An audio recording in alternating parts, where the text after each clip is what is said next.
ಎಲ್ಲಿ ಮಡಗಿದ್ರು ಗುರು ಇಷ್ಟು ದಿನ. ಹೌದು, ವಿಡಿಯೋ ಮಾಡೋದು ಸ್ವಲ್ಪ ಲೇಟ್ ಆಯಿತು, ಅಡ್ಜಸ್ಟ್ ಮಾಡ್ಕೊಳ್ಳಿ. ಈಚೆ ಕಡೆ ಹೋಗಿದ್ರಿಂದ ಎಲ್ಲಿ ಮಡಗಿದ್ರು ನಮ್ಮ ಟೀಮ್ ಇಂಡಿಯಾ ಈ ಥರ ಒಂದು ಪರ್ಫಾರ್ಮೆನ್ಸ್, ಈ ಥರ ಒಂದು ಡಾಮಿನೇಟಿಂಗ್ ವಿಕ್ಟ್ರಿನ 9 ವಿಕೆಟ್ ಮಾರ್ಜಿನಿಂದ ಗೆದ್ದಿರೋದು ನಮ್ಮ ಟೀಮ್ ಇಂಡಿಯಾ ಇವತ್ತು. ಈ ಟೀಮ್ ಏನಾಗಿ ಗುರು ಸೋತಿದ್ದು 2 ಮ್ಯಾಚು ಅಂತ ಅನ್ಸುತ್ತೆ. ಹೌದು, ಚೇಂಜಸ್ ಮಾಡಿದ್ರು ಇವತ್ತು, ಬೇಕಾಗಿದ್ದಂಥ ಚೇಂಜಸ್. ಕುಲ್ದೀಪ್ ಯಾದವ್ ಬರ್ತಾರೆ ಅಂತ ಹೇಳಿದ್ರೆ ಕುಲ್ದೀಪ್ ಯಾದವ್ ಬಂದಿದ್ರು. ಪ್ರಸಿದ್ಧ ಕೃಷ್ಣ ಎಕ್ಸ್ಪೆಕ್ಟ್ ಮಾಡಿಲ್ಲ, ಪ್ರಸಿದ್ಧ ಕೃಷ್ಣನು ಕೂಡ ಎಳಗಂಗೆ ಬಂದಿದ್ರು. ಪ್ರಸಿದ್ಧ ಕೃಷ್ಣ ಯಾವತ್ತು ಅಂತ ಏನು ಹೇಳ್ಕೊಳ್ಳೋಂಥ ಪರ್ಫಾರ್ಮೆನ್ಸ್ ಏನು ಕೊಡಿಲ್ಲ. ಕುಲ್ದೀಪ್ ಯಾದವ್ ಪರವಾಗಿಲ್ಲ, ಚೆನ್ನಾಗಿ ಬೆಟ್ರಾಗಿ ಪರ್ಫಾರ್ಮ್ ಮಾಡಿದರೆ. ಆ್ಯಕ್ಚುಲಿ ಇವತ್ತು ಬೌಲಿಂಗ್ ಮಾಡಿದವ್ರಿಗೆಲ್ಲ ಟೀಮ್ ಇಂಡಿಯಾ ಕಡೆ ಬೌಲಿಂಗ್ ಮಾಡೋರಿಗೆಲ್ಲ ವಿಕೆಟ್ ಸಿಕ್ಕಿದೆ, ಬ್ಯಾಟಿಂಗ್ ಆಡಿದವ್ರಿಗೆಲ್ಲ ಭರ್ಜರಿ ರನ್ ಸಿಕ್ಕಿದೆ. ಅದರಲ್ಲೂ ನಮ್ಮ ರೋಕೋ ಏನು ಆಡಿದ್ದು ಇವತ್ತು. 168 ರನ್ಸ್ ಪಾರ್ಟ್ನರ್ಶಿಪ್ಪು. ಹೌದು, ವಿರಾಟ್ ಕೊಹ್ಲಿ ಮತ್ತು ರೋಹಿತ್ ಶರ್ಮಾ ಪಾರ್ಟ್ನರ್ಶಿಪ್ ನೋಡಿ ಯಾವುದೋ ಜಮಾನೇ ಆಗೋಗ್ಬಿಟ್ಟಿದ್ದು ಗುರು. ಈ ಥರ ಒಂದು 100 ರನ್ ಪಾರ್ಟ್ನರ್ಶಿಪ್ ನೋಡ್ಬಿಟ್ಟು ನಿಜವಾಗ್ಲೂ ಯಾವುದೋ ಜಮಾನ ಆಗಿತ್ತು. ಯಾಕಂದರೆ ವಿರಾಟ್ ಕೊಹ್ಲಿ ಬಂದರು ಅಂತಂದರೆ ರೋಹಿತ್ ಶರ್ಮಾ ಔಟ್ ಆಗೋರು, ಇಲ್ಲಾಂದರೆ ವಿರಾಟ್ ಕೊಹ್ಲಿನ ಔಟ್ ಆಗೋರು. ಈ ಥರ ಆಗ್ತಾಯಿತ್ತು. ಯಾವಾಗ ನೋಡ್ರು ODIಸಲ್ಲಿ ಇದೇ ಥರನೇ ಆಗ್ತಾಯಿತ್ತು. ODIs ಮಾತ್ರ T20 ನೋಡ್ತು ಅಂತಂದರೆ ವಿರಾಟ್ ಕೊಹ್ಲಿ ರೋಹಿತ್ ಶರ್ಮಾ ಇಬ್ಬರು ಸ್ಟ್ಯಾಂಡ್ ಕೊಡ್ತಾ ಇರಲಿಲ್ಲ. ಇದರ ರನ್ಔಟ್ ಆಗೋರು ಏನೋ ಒಂಥರ ಯಾವುದೋವರು ಒಂಥರ ಔಟ್ ಆಗಿಬಿಟ್ರು, ಪಟ್ಟನಂಗೆ ಔಟ್ ಆಗಿಬಿಡೋರು. ಅವ್ರು ಸ್ಟ್ಯಾಂಡೇ ಕೊಡ್ತಾರಿಲ್ಲ, ಪಾರ್ಟ್ನರ್ಶಿಪ್ಪೇ ಬೀಳಾಗ್ತಾರಿಲ್ಲ. ಬಟ್ ಈ ಮ್ಯಾಚ್ ಇದೆಲ್ಲ 168 ರನ್ ಪಾರ್ಟ್ನರ್ಶಿಪ್ಪು. ಇದನ್ನ ರೋಕೋ ಅಂತೂ ಖಂಡಿತ ಇಟ್ಕೊಳ್ತಾರೆ. ಅದು ಆಸ್ಟ್ರೇಲಿಯಾದಲ್ಲಿ ಲಾಸ್ಟ್ ಮ್ಯಾಚ್ ಅನ್ನೋ ಥರ ಎಲ್ಲರೂ ಸೀನ್ ಮಾಡ್ತಾ ಇದ್ದಾರೆ. ಸಿಡ್ನಿ ಮ್ಯಾಚ್ ಏನಿದೆ ಆಸ್ಟ್ರೇಲಿಯಾ ನೆಲದಲ್ಲಿ ರೋಕೋದು ಲಾಸ್ಟ್ ಮ್ಯಾಚ್ ಅನ್ನೋ ಥರ ಎಲ್ಲರೂ ಸೀನ್ ಮಾಡ್ತಾರೆ. ಗೊತ್ತಿಲ್ಲ ಅದು ಆಗುತ್ತೋ ಆಗೋದಿಲ್ವೋ ಅಂತ. ಒಟ್ಟಲ್ಲಿ ಎಲ್ಲರೂ ಪ್ರಿಡಿಕ್ಟ್ ಮಾಡ್ತಾ ಇದ್ದಾರೆ ಲಾಸ್ಟ್ ಮ್ಯಾಚ್ ಆಗ್ಬೋದು ಅಂತ. ಒಟ್ಟಲ್ಲಿ ಅವ್ರು ಕೊಟ್ಟಂಥ ಇದೆಲ್ಲ ನೋಡ್ತು ಅಂತಂದರೆ, ಅವ್ರು ಕೊಟ್ಟಂಥ ಆ್ಯಕ್ಷನ್ಗಳೆಲ್ಲ ನೋಡ್ತು ಅಂದರೆ ಇದು ಲಾಸ್ಟ್ ಮ್ಯಾಚ್ ಆಸ್ಟ್ರೇಲಿಯಾ ನೆಲದಲ್ಲಿ ಏನಂತರೇ ಕಾಣಿಸ್ತಾ ಇದೆ. ಇಂಟರ್ನ್ಯಾಷನಲ್ ಮ್ಯಾಚ್ ಹೇಳ್ತಾ ಇರೋಂಥದ್ದು ಗೊತ್ತಿಲ್ಲ, ಫ್ಯೂಚರಲ್ಲಿ ಬೇರೆ ಥರ ಮ್ಯಾಚ್ಗಳನ್ನ ಆಡಿದ್ರು. ಒಟ್ಟಲ್ಲಿ ಇಂಟರ್ನ್ಯಾಷನಲ್ ಮ್ಯಾಚ್ ಆಸ್ಟ್ರೇಲಿಯಾ ನೆಲದಲ್ಲಿ ಲಾಸ್ಟು. ಬಟ್ ಏನು ಪರ್ಫಾರ್ಮೆನ್ಸ್ ಇದ್ರು ಅವನಜ್ಜಿ. 168 ರನ್ ಕಾಂಟ್ರಿಬ್ಯೂಷನ್ ಇಬ್ಬರದು ನೋಡ್ತು ಅಂದರೆ ಅವನಜ್ಜಿ ಲೆಜೆಂಡ್ಸ್ ಆಫ್ ದ ಕ್ರಿಕೆಟು ನಿಂತ್ಕೊಂಡು ಆಡ್ತಾ ಇರೋವಂಥದ್ದು. ಇದು ನೋಡೋದಕ್ಕೇ ಒಂಥರ ಡ್ರೀಮ್ ಹೋಗಿರು. ಅದು ಫಿನಿಷ್ ಮಾಡ್ತಾರೆ ಗೇಮ್ನ ಅಂತಂದರೆ, ಈ ಥರ ಒಂದು ಹೆವಿ ಮಾರ್ಜಿನ್ ವಿಕ್ಟ್ರಿ ತೊಗೊಂಬರ್ತಾರೆ ಅಂತಂದರೆ, ರೋಹಿತ್ ಶರ್ಮಾ ಸೆಂಚುರಿ ಹೊಡಿತಾರೆ ಅಂತಂದರೆ, 50ನೇ ಸೆಂಚುರಿ ಇವತ್ತು ರೋಹಿತ್ ಶರ್ಮಾ ಕಂಪ್ಲೀಟ್ ಮಾಡಿರೋವಂಥದ್ದು. Hit man at its best ಫಾರ್ಮಲ್ಲಿ ಕಾಣಿಸ್ಕೊಂತಿರೋದು. ಈ ಥರ ಪರ್ಫಾರ್ಮೆನ್ಸ್ನ ಕೊಟ್ಟಾದ್ಮೇಲೂ ಕೂಡ ಅವನಜ್ಜಿ ಯಾವ ಮಗ ಬಂದ್ಬಿಟ್ಟು ಮಾತಾಡ್ತಾನೆ ಅಲ್ಲಿ ರಿಟೈರ್ಮೆಂಟ್ನ ಕೊಡಬೇಕು, ರೋಹಿತ್ ಶರ್ಮಾ ರಿಟೈರ್ಮೆಂಟ್ ಕೊಡಬೇಕು, ವಿರಾಟ್ ಕೊಹ್ಲಿ ರಿಟೈರ್ಮೆಂಟ್ ಕೊಡಬೇಕು, ಇಬ್ಬರು ರಿಟೈರ್ ಆಗಬೇಕು, ಹಂಗಾಗಬೇಕು ಹಿಂಗಾಗಬೇಕು. ಹೌದು, ಒಂದೆರಡು ಮ್ಯಾಚ್ ಹಂಗೆ ಹಿಂಗೆ ಎಲ್ಲ ಆಗ್ತಾವಲ್ಲಿ. ವಿರಾಟ್ ಕೊಹ್ಲಿದು ಆಗುತ್ತೆ, ರೋಹಿತ್ ಶರ್ಮಾದು ಆಗುತ್ತೆ. ಆ್ಯಕ್ಚುಲಿ ಇವತ್ತು Rohit Sharma man of the series, ಇನ್ನು losing cause man of the series ಸೋತಿದ್ದೀವಿ ನಾವು. ಆದರೆ ಮ್ಯಾನ್ ಆಫ್ ದ ಸೀರೀಸ್ ಆಗಿರೋದು ರೋಹಿತ್ ಶರ್ಮಾ. ಇವ್ರು ರಿಟೈರ್ಮೆಂಟ್ ಕೊಡಬೇಕಾ, ವಿರಾಟ್ ಕೊಹ್ಲಿ ರಿಟೈರ್ಮೆಂಟ್ ಕೊಡಬೇಕಾ? ಹೌದು, ಡಕ್ಸ್ ಆಗಿರ್ಬೋದು. ಬಟ್ ಎಂಥ ಕಾಂಟ್ರಿಬ್ಯೂಷನ್ ಇವತ್ತು ಸಿಕ್ಕಾಪಟ್ಟೆ ಅಲಚ್ಚಾಗೆ. ಆ್ಯಕ್ಚುಲಿ ಅಲಚ್ಚಾಗೆ ಏನು ಆಡಲಿಲ್ಲ ಇವತ್ತು, ಟುಕು ಏನು ಆಡಲಿಲ್ಲ ವಿರಾಟ್ ಕೊಹ್ಲಿ. ಇನಿಷಿಯಲಿನೇ ಅಗ್ರೆಸಿವ್ ಆಗಿ ಕಾಣಿಸ್ಕೊಂಡ್ರು. ಫಸ್ಟ್ 20 ಬಾಲ್ಸ್ ಏನು ಫೇಸ್ ಮಾಡಿದ್ರು, ರನ್ಸ್ಗೆ ನೋಡ್ತಾ ಇದ್ರು. ಏನಾದ್ರು ಟುಕು ಆಗ್ಬಿಟ್ಟು ಕಾಶಿಯಸ್ ಆಗಿ ಏನು ಆಡ್ತಾ ಇರಲಿಲ್ಲ. ಗಮನಿಸ್ತು ಅಂತಂದರೆ ನಾನೇನೋ ಸೆಕೆಂಡ್ ಇನ್ನಿಂಗ್ಸ್ಗೆ ಡೈರೆಕ್ಟಾಗಿ ಹೋಗ್ಬಿಟ್ಟೆ. ಫಸ್ಟ್ ಇನ್ನಿಂಗ್ಸ್ ಬಂದ್ಬಿಡ ನಮಗ. ಇವಾಗ ಟಾಸ್ ಗೆದ್ದವರು ಆಸ್ಟ್ರೇಲಿಯಾದವ್ರೆ. ಪ್ರಿವ್ಯೂದಲ್ಲಿ ಹೇಳಿರಿಲ್ವ, ಪಕ್ಕ ಹೇಳಿದೆ ಇವತ್ತು ಟಾಸ್ ಗೆಲ್ತವ್ರೆ ಬ್ಯಾಟಿಂಗ್ ಆಯ್ಕೆ ಮಾಡ್ಕೊಂತಾರೆ ಆಸ್ಟ್ರೇಲಿಯಾದವರು ಅಂತ. ಯಾಕಂದರೆ ಅಲ್ಲಿ ಬ್ಯಾಟಿಂಗ್ ಆಡಿದ್ರೆ ಸ್ವಲ್ಪ ಕಂಫರ್ಟಬಲ್ ಆಗಿರೋದು. ಯಾಕಂದರೆ ಸ್ಟ್ಯಾಟ್ಸು ಕೂಡ ಅದೇ ಥರನೇ ಇತ್ತು. ಅವ್ರು ಹೇಳ್ತಾರೆ ನಾವು 2 ಮ್ಯಾಚ್ ಬೌಲಿಂಗ್ ಮಾಡಿದ್ವಿ, ಅದಕ್ಕೋಸ್ಕರ ಬ್ಯಾಟಿಂಗ್ ಮಾಡ್ತೀವಿ ಅಂತ. ಅದೇ ರೀತಿ ಮಾಡಿದ್ರು ಅವರು. ಸೊ ಬ್ಯಾಟಿಂಗ್ ಮಾಡಿದಂಥ ಆಸ್ಟ್ರೇಲಿಯನ್ ಟೀಮು ಕಚ್ಕೊಂಡಿದ್ದು, ಚೇಸ್ ಮಾಡಿದಂಥ ಇಂಡಿಯನ್ ಟೀಮು ಗೆದ್ದಿದ್ದು. 3 ಮ್ಯಾಚ್ನ ಗಮನಿಸ್ತು ಅಂತಾನೆ 3 ಮ್ಯಾಚ್ನ ಕೂಡ ಗೆದ್ದಿರೋದು ಚೇಸ್ ಮಾಡಿರುವಂಥ ಟೀಮೇನೆ. ಅಲಾಗಿರೋ 183 ಫಾರ್ 3 ಇದ್ದಂಥ ಆಸ್ಟ್ರೇಲಿಯನ್ ಟೀಮು ಕಚ್ಕೊಂಡಿದ್ದು 130+ಗೆ. ಆಲ್ ಔಟು 180 ಫಾರ್ 3 ಇತ್ತು ಆಸ್ಟ್ರೇಲಿಯಾ. ನಿಜವಾಗ್ಲೂ ಸಖತ್ತಾಗಿ ಕಾಂಟ್ರಿಬ್ಯೂಟ್ ಮಾಡಿದ್ರು ಟಾಪ್ ಆರ್ಡರು. ಟ್ರಾವೆಸ್ ಹೆಡ್ ಜೊತೆಗೆ ಮಿಚೆಲ್ ಮಾರ್ಷ್ ಸಖತ್ತಾಗಿ ಪಾರ್ಟ್ನರ್ಶಿಪ್ನ ಬಿಲ್ಡ್ ಮಾಡಿದ್ರು. ಆ ಫಸ್ಟ್ 10 ಓವರ್ಸು ಸಖತ್ತಾಗಿ ಆಡಿದ್ರು. ಆ್ಯಕ್ಚುಲಿ ವಿಕೆಟ್ ಬಿದ್ದಿದೆ 10ನೇ ಓವರ್ ನಮ್ಮ ಇಂಡಿಯಾಗೆ. ಸಿರಾಜಣ್ಣ ಅಲ್ಲಿ ಪಾಯಿಂಟ್ ರೀಜನಲ್ಲಿ ಔಟ್ ಮಾಡಿದ್ದು ಅಲ್ಲಿ ಟ್ರಾವೆಸ್ ಹೆಡ್ನ. ಸಖತ್ ಕ್ಯಾಚು ಪ್ರಸಿದ್ಧ ಕೃಷ್ಣಯಿಂದ. ಈ ಕಡೆಯಿಂದ ಮಿಚೆಲ್ ಮಾರ್ಷ್ ಕೂಡ ಒಳ್ಳೆ ಸ್ಟ್ಯಾಂಡ್ನ ಕೊಟ್ಟಿದ್ರು. ಈ ಕಡೆಯಿಂದ ಹರ್ಷಿತ್ ರಾಣಾ ಏನು ವಿಕೆಟ್ಸ್ಗಳನ್ನ ಎತ್ತಿದ್ದು ಗುರು ಇವತ್ತು. ಅಕ್ಷರ್ ಪಟೇಲ್ನ ಕಾಂಟ್ರಿಬ್ಯೂಷನ್ ಮೆಚ್ಕೋಬೇಕು. ಅಕ್ಷರ್ ಪಟೇಲ್ ಯಾವ ರೀತಿ ಬೋಲ್ಡ್ ಮಾಡಿದ್ರು ಮಿಚೆಲ್ ಮಾರ್ಷ್ನ. ಆ್ಯಂಡ್ ವಾಷಿಂಗ್ಟನ್ ಸುಂದರ್ ಬಂದ್ಬಿಟ್ಟು ಯಾವ ಥರ ಬ್ಯಾಕ್ ಟು ಬ್ಯಾಕ್ ವಿಕೆಟ್ಸ್ನ ಎತ್ತಿದ್ರು.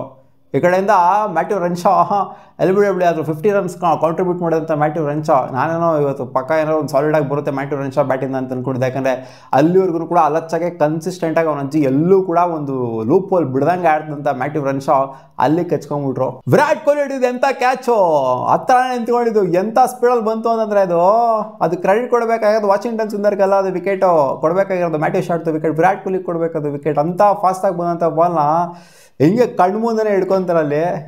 ಸೊ ಅದೇ ಆ ಬ್ಯಾಕ್ ಟು ಬ್ಯಾಕ್ ವಿಕೆಟ್ಸ್ಗಳೆಲ್ಲ ಏನಿದ್ದಾವೆ, ಆ 3 ವಿಕೆಟ್ ಆದ ನಂತರ ಕೊಲ್ಯಾಪ್ಸ್ ಆದಂಥ ಆಸ್ಟ್ರೇಲಿಯನ್ ಟೀಮು ಪಟ ಹರ್ಷಿತ್ ರಾಣಾ ಕ್ರೆಡಿಟ್ ಕೊಡಬೇಕು. ಏನು ಗುರು ಬಿದ್ದಿದ್ದು ವಿಕೆಟ್ಸ್ಗಳು ಹರ್ಷಿತ್ ರಾಣಾಗೆ. ಅವನಜ್ಜಿ 4 ವಿಕೆಟ್ ಬಿದ್ದಿರೋದು ಇವತ್ತು. ಹೌದು, ಆ ಅಲೆಕ್ಸ್ ಕ್ಯಾರಿಯಿಂದ ಹಿಡ್ಕೊಂಡು ಕೆಳಗಡೆವರೆಗೂ ಕೂಡ ಟಕ ನಂಗೆ ವಿಕೆಟ್ಸ್ ಎತ್ಬಿಟ್ರು. ಇಲ್ಲಿ ಕೊಲ್ಯಾಪ್ಸ್ ಆಗಿದೆ ಹೆಂಗೆ ಅಂದರೆ ಆಸ್ಟ್ರೇಲಿಯನ್ ಟೀಮು ಅವ್ರದ್ದು 183 ಫಾರ್ 3 ಇರುತ್ತೆ. ಆಮೇಲೆ 223 ಫಾರ್ 7 ಇರುತ್ತೆ. ಅಲ್ಲಿಂದ ಪಟ್ ಪಟ್ ಪಟ್ ನಂಗೆ ಉದ್ರುಕೊಂಡು ಹೋಗಿದ್ದು, ಹತ್ತತ್ರ ನನಗೆ ಪಟ್ ಪಟ್ ಪಟ್ ಪಡಾರ ನಂಗೆ ಉದ್ರುಕೊಂಡು ಹೋಗಿದ್ದು. ಅಲ್ಲಿಂದ ಏನು ಮಗ ಕೊಲ್ಯಾಪ್ಸ್ ಆಗಿದ್ದಿರು 183 ಕಚ್ಕೊಂಡ್ಬಿಟ್ರಲ್ಲ ಆಗ್ರು.